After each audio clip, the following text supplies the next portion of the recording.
पारस देश में अली बाबा और कासिम नाम के दो भाई रहते थे।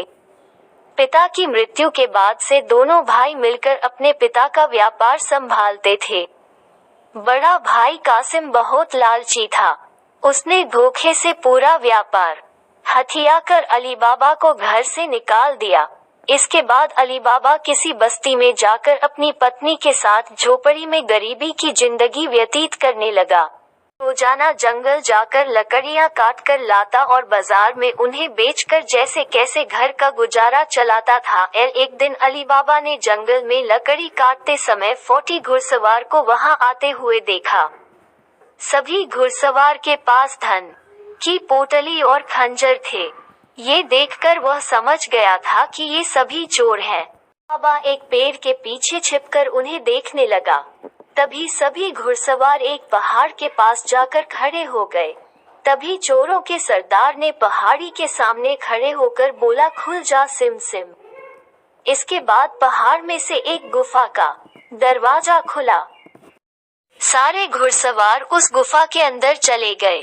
अंदर जाकर उन्होंने बोला, बंद हो जा सिम सिम, और गुफा का द्वार बंद हो गया। ये देख अली बाबा दंग रह गया। कुछ देर बाद वो दरवाजा फिर से खुला और उसमें से वो सभी घुड़सवार निकले और वहां से रवाना हो गए। अली बाबा ये जानने को बेताब हो गया कि आखिर इस गुफा में क्या है और वो सब यहाँ क्या कर रहे थे। इसके बाद उसने गुफा में जाने का फैसला किया। वो उस पहाड़ के सामने गया और बार बार चोरों के सरदार के शब्द बोलने लगा, खुल जा सिम सिम, खुल जा सिम सिम। गुफा का दरवाजा खुल गया। अली बाबा गुफा के अंदर गया और उसने देखा कि वहां सोने की गिलिया, अशरफिया, गहने आदि रखे थे। चारों तरफ खजाना ही खजाना था। ये सब देखकर उसकी खुशी का ठिकाना नहीं था। उसे मालूम हो गया था कि वो चोर सारा चोरी का सामान यहाँ आकर छुपाते हैं। अली बाबा ने वहां से एक पोटली में सोने की अशरफिया भरी और घर चला आया। जाकर अली बाबा ने इस पूरे किस्से के बारे में अपनी पत्नी को बताया। एक साथ इतनी सारी अशरफियां देखकर उसकी पत्नी हैरान रह गई और अशरफियों को गिनने बैठ गई। तभी अली बाबा ने बोला कि ये इतनी अशरफियां हैं, इन्हें गिनते गिनते रात हो जाएगी। मैं गड्ढा खोदकर इन्हें छुपा देता हूँ, जिससे किसी को भी हम पर शक न हो। अली बाबा की पत्नी बोली, मैं इनकी गिनती नहीं कर सकती हूँ, लेकिन अंदाजे के लिए इन्हें तोल तो सकती हूँ। उसकी पत्नी भागती हुई कासिम के घर गई और उसकी पत्नी से गेहूं को तोलने के लिए तराजू मांगने लगी। ये देखकर कासिम की पत्नी को उस पर शक हुआ। उसने सोचा कि इन गरीब लोगों के पास अचानक उनके पास इतना अनाज कैसे आया। वो अंदर गई और तराजू के नीचे गोंद लगाकर लाई और उसे दे दिया। रात को अली बाबा की बीवी ने सारी अशरफिया को तोला और तड़के सुबह उनका तराजू लौटा आई। कासिम की पत्नी ने तराजू को उल्टा करके देखा तो उस पर सोने की एक अशरफी चिपकी हुई थी। उसने यह बात अपने पति को बताई। कासिम और उसकी पत्नी यह जानकर जल भुन गए। दोनों को रात भर नींद नहीं आई। सुबह होते ही कासिम अली बाबा के घर गया और उससे धन का स्रोत पूछने लगा। ये सुनकर अली बाबा ने कहा, आपको कोई गलतफहमी हुई है, मैं तो एक मामूली लकड़हारा हूँ। कासिम ने बोला कि तुम्हारी बीवी कल हमारे घर से अशरफियों को तोलने के लिए तराजू लेकर गई थी। ये देखो, ये अशरफियों तराजू पर चिपकी मिली है। सब सच बताओ, नहीं तो मैं सबको बता दूंगा कि तुमने चोरी की है। ये सुनकर अली बाबा ने सच सच सारी कहानी बता दी। कासिम के मन में लालच आ गया। उसने खजाना हथियाने का प्लान बनाया और अगले दिन गुफा पहुंच गया। वह अपने साथ एक गधा भी लेकर गया ताकि वो उस पर खजाना लाद कर ला सके। गुफा के सामने पहुंचकर उसने अली बाबा ने जैसे बताया था वैसे ही किया। उसके खुल जा सिम सिम बोलते ही गुफा का दरवाजा खुल गया। अंदर पहुंचकर चारों तरफ खजाना देखकर वो भौचक्का रह गया।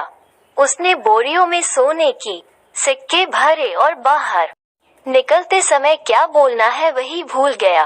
गुफा से बाहर निकलने के कासिम ने तमाम कोशिश किए, लेकिन कोई रास्ता न निकला।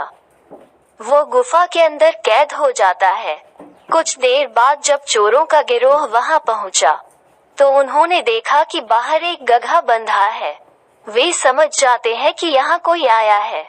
चोर अंदर जाते हैं और कासिम को ढूंढकर मार देते हैं। इधर जब कासिम घर नहीं पहुंचता तो उसकी पत्नी परेशान हो जाती है और अली बाबा के घर जाकर बड़े भाई को ढूंढकर लाने के लिए बोलती है।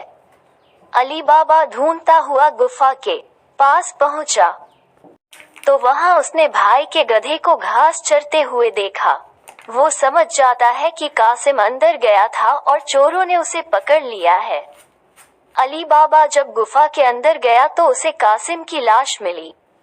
अली बाबा लाश को घर लाता है और बिना किसी को बताए प्राकृतिक मौत घोषित करके उसका अंतिम संस्कार कर देता है। कासिम की पत्नी के कहने पर अली बाबा और उसकी पत्नी कासिम का व्यापार संभालने लगते हैं और उसके साथ रहने लगते हैं। वहीं जब चोर गुफा में आते हैं और कासिम की लाश नहीं देखते तो समझ जाते हैं कि खजाने का राज किसी और को भी पता है। वो गांव में जाकर पता लगाते हैं कि कुछ दिनों में किसके हुई है। चोरों को अली बाबा का घर मिल जाता है। चोर ने उसके घर के बाहर क्रॉस का निशान लगा दिया, जिससे रात के समय उन्हें उसका घर समझने में आसानी हो। वहीं अली बाबा ने जब अपने घर के बाहर क्रॉस का निशान देखा तो वो समझ गया कि चोरों ने घर का पता लगा लिया है। उसने वैसा ही निशान सबके घर के बाहर लगा दिया। रात में जब चोर आए तो सबके घर पर वैसा निशान बना देखकर दुविधा में पड़ गए और वापस चले गए। चोरों का सरदार चुप चुप बैठने वालों में से नहीं था। मोहल्ले में अपने आदमी को भेजकर यह पता लगवाया कि हाल फिलहाल में कौन शख्स वहां अमीर हुआ है। इससे उसे अली बाबा के बारे में पता चला। उसने उसका घर अच्छे से पहचाना और रात के समय में तेल व्यापारी बनकर उसके घर पहुंचा। वो अपने साथ तेल के 40 पीपों को लेकर गया, जिसमें 39 में चोर और एक पीपा में तेल था। उसने सोचा कि रात में जब सब सो जाएंगे तो वो सब मिलकर अली बाबा को मार देंगे। उसने अली बाबा से दोस्ती की और रात को उसके घर पर ठहरने की इजाजत मांगी। अली बाबा ने उसको खाना खिलाया और रात को रुकने की इजाजत दे दी। अली बाबा की पत्नी को तेल के व्यापारी पर शक हुआ। सारे पीपों को खटखटा कर देखा और वो समझ गई कि एक पीपा में तेल है और बाकी में आदमी है। उसने तभी एक तरकीब निकाली। उसने तेल वाले पीपे से तेल निकाला और गर्म कर बाकी पीपों में डाल दिया। सारे चोरों की मौत हो गई। रात में जब सरदार ने चोरों को निकलने का इशारा किया तो एक भी चोर बाहर नहीं निकला। उसने पीपों को खोलकर देखा तो सभी चोर मर चुके थे। ये देखकर वो इतना डर गया कि अपनी जान को बचाने के लिए वो तुरंत वहां से भाग गया। सुबह अली बाबा की पत्नी ने ये सारी बात अली बाबा को बताई, जिसे जानकर वो बहुत खुश हुआ।